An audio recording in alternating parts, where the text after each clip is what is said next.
യേശുക്രിസ്തുവിൻ്റെ ധന്യനാമത്തിൽ എല്ലാവർക്കും സ്നേഹവന്ദനം.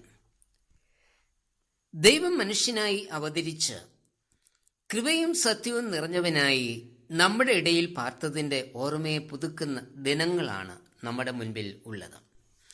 സന്തോഷത്തിൻ്റെയും ആഹ്ലാദത്തിൻ്റെയും ദിനങ്ങൾ. സന്തോഷത്തിൻ്റെ ഈ ദിനങ്ങൾ നമുക്ക് നൽകുന്നതിനായി ഭൂമിയിൽ വേദന അനുഭവിക്കേണ്ടി വന്ന രണ്ടുപേരെ കുറിച്ച് വിശുദ്ധ വേദപുസ്തകം സാക്ഷിക്കുന്നുണ്ട്. അപമാനവും നിന്ദയും പരിഹാസവും കേൾക്കേണ്ടി വരും എന്ന് അറിഞ്ഞിട്ടും അവർ ദൈവത്തിൻ്റെ നിയോഗം ഏറ്റെടുത്തതുകൊണ്ടാണ് നാം ഇന്ന് ആഹ്ലാദിക്കുന്നത്. ഗലീലയിലെ നസ്രത്ത് എന്ന പട്ടണത്തിൽ ജീവിച്ചിരുന്ന കന്യകയായ മറിയയാണ് ഒന്നാമത്തെ ആൾ. യഹൂദാ ഗോത്രക്കാരനും ദാവീദിന്റെ സന്തതി പരമ്പരയിൽ ഉൾപ്പെട്ടവനും തച്ചനുമായ യോസഫാണ് രണ്ടാമത്തെ ആൾ. മറിയ യോസഫിന് വിവാഹ നിശ്ചയം ചെയ്യപ്പെട്ടവളായിരുന്നു. മറിയയ്ക്ക് ഗബ്രിയേൽ ദൂതൻ പ്രത്യക്ഷനായി പറയുന്നത്, കൃപ ലഭിച്ചവളെ, നിനക്ക് വന്ദനം, അത്യുന്നതന്റെ ശക്തി നിന്റെ മേൽ നിഴലിടും, നീ ഗർഭം ധരിച്ചൊരു മകനെ പ്രസവിക്കും, അവന് യേശു എന്ന് പേര് വിളിക്കണം. ലൂക്കോസ് 1:28 മുതൽ 31 വാക്യങ്ങൾ. വിവാഹ നിശ്ചയം ചെയ്യപ്പെട്ടിരിക്കുന്ന ഒരു സ്ത്രീ ഗർഭം ധരിക്കുന്നു എന്നതാണോ കൃപ? കന്യക ഗർഭിണിയാകുക എന്നത് ഏറ്റവും അപകടകരമായ ഒന്നായിരുന്നു. നിയമപ്രകാരം വിവാഹ നിശ്ചയം നടന്നു കഴിഞ്ഞാൽ 1 വർഷമാകുമ്പോഴേ വിവാഹം നടക്കുകയുള്ളൂ.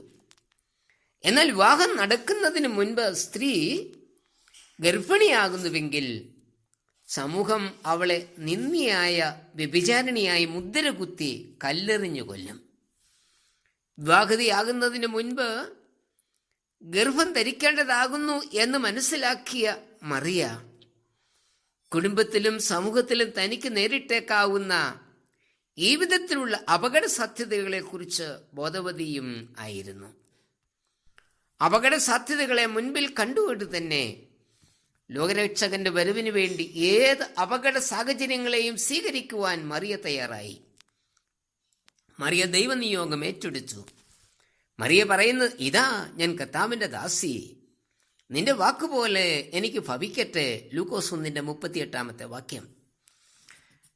തനിക്ക് വിവാഹ നിശ്ചയം ചെയ്യപ്പെട്ട മറിയ ഗർഭിണിയാണ് എന്നറിഞ്ഞപ്പോൾ അവൾക്ക് ലോകാപവാദം വരുത്തുവാൻ തയ്യാറാകാതെ അവളെ ഗൂഢമായി ഉപേക്ഷിക്കുവാൻ നീതിമാനായ യോസഫ് തീരുമാനിച്ചു. മത്തായി 1:19 വാക്യം. എന്തുകൊണ്ടാണ് യോസഫ് ഈ തീരുമാനം എടുത്തത്? യോസഫ് ഈ തീരുമാനം എടുക്കുവാൻ കാരണം അന്നത്തെ യഹൂദ വിവാഹ നിയമങ്ങൾ ആയിരുന്നു. യഹൂദ വിവാഹക്രമത്തിന് 3 ഘട്ടങ്ങളുണ്ട്. 1-ാം ഘട്ടം ശൈശവകാലത്തെ വിവാഹാലോചനയും ഉറപ്പിക്കലും. 2-ാം ഘട്ടം പ്രായപൂർത്തിയായ ശേഷം വധൂവരന്മാർ തമ്മിലുള്ള ഉഭയസമ്മതം. അവർക്ക് ഒരുമിച്ച് കഴിയുവാൻ സാധിക്കില്ല എങ്കിലും അവർ ഭാര്യ ഭർത്താക്കന്മാർ എന്ന ഉഭയസമ്മതത്തോടുകൂടി അറിയപ്പെടുന്നു.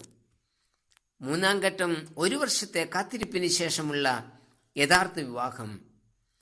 2-ാം ഘട്ടത്തിനും 3-ാം ഘട്ടത്തിനും ഇടയിലാണ് മറിയ പരിശുദ്ധാത്മാവിൽ ഗർഭിണിയാകുന്നത്.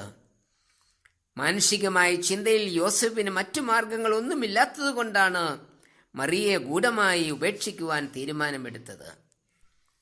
ഈ സമയം കർത്താവിന്റെ ദൂതൻ സ്വപ്നത്തിൽ പ്രത്യക്ഷനായി യഥാർത്ഥ വിവരങ്ങൾ യോസഫിനെ അറിയിച്ചു എന്ന മത്തായി സുവിശേഷത്തിൽ നാം വായിക്കുന്നത്. ദാവീദിന്റെ മകനായ യോസഫേ, നിന്റെ ഭാര്യയെ ചേർത്തുകൊള്ളുവാൻ ശങ്കിക്കേണ്ട, അവളിൽ ഉൽപ്പാദിതമായ അത് പരിശുദ്ധാത്മാവിനാൽ ആകുന്നു. മത്തായി 1:20 വാക്യം. അപമാനകരമായ അനുഭവം ഉണ്ടാവുമെന്നറിഞ്ഞിട്ടും ദൈവനിയോഗം ഏറ്റെടുക്കുവാൻ യോസഫും തയ്യാറായി. വിവാഹനിശ്ചയം ചെയ്യപ്പെട്ട മറിയയും യോസഫും ദൈവനിയോഗത്തിന്റെ മുൻപിൽ എല്ലാ അപമാനങ്ങളും വേദനകളും സഹിപ്പാൻ തയ്യാറായി. ഇവർ അനുഭവിച്ച വേദനയാണ്, അപമാനമാണ് ഇന്നത്തെ നമ്മളുടെ സന്തോഷത്തിന് കാരണം. മറിയ യോസഫ് നേരിട്ടതുപോലെയുള്ള ഒരു അപകടം നേരിടുവാനുള്ള സാധ്യത ഇന്ന് നമുക്കില്ലായിരിക്കാം. എന്നാൽ ദൈവരാജ്യ പ്രവർത്തനങ്ങളുമായി ബന്ധപ്പെട്ട് വ്യക്തി ജീവിതത്തിൽ മറ്റ് ആപത്തുകൾ നമുക്ക് ഉണ്ടാവാം. ഈ സാഹചര്യങ്ങളിൽ മറിയയെപ്പോലെ അപകടങ്ങളെ നേരിടുവാനും ദൈവകൃപയ്ക്ക് ഏൽപ്പിച്ചു കൊടുക്കുവാനും നാം ഒരുക്കമുള്ളവരോ? ചെന്നായ്ക്കളുടെ നടുവിൽ കുഞ്ഞാടുകളെ പോലെ ദൈവം നമ്മെ അയക്കുമ്പോൾ ദൈവനിയോഗം ഏറ്റെടുത്ത്, ഇതാ ഞാൻ കർത്താവിൻ്റെ ദാസൻ, നിന്റെ ഹിതം എന്നിൽ നടക്കട്ടെ എന്ന് പറയുവാൻ നമുക്ക് കഴിയണം. കർത്താവേ, അപകടങ്ങളെയും പ്രതിസന്ധികളെയും ഭയപ്പെടാതെ വിശ്വാസത്തോടെ ദൈവഹിതത്തിനായി സമർപ്പിപ്പാൻ എന്നെ സഹായിക്കണമേ. ആമേൻ.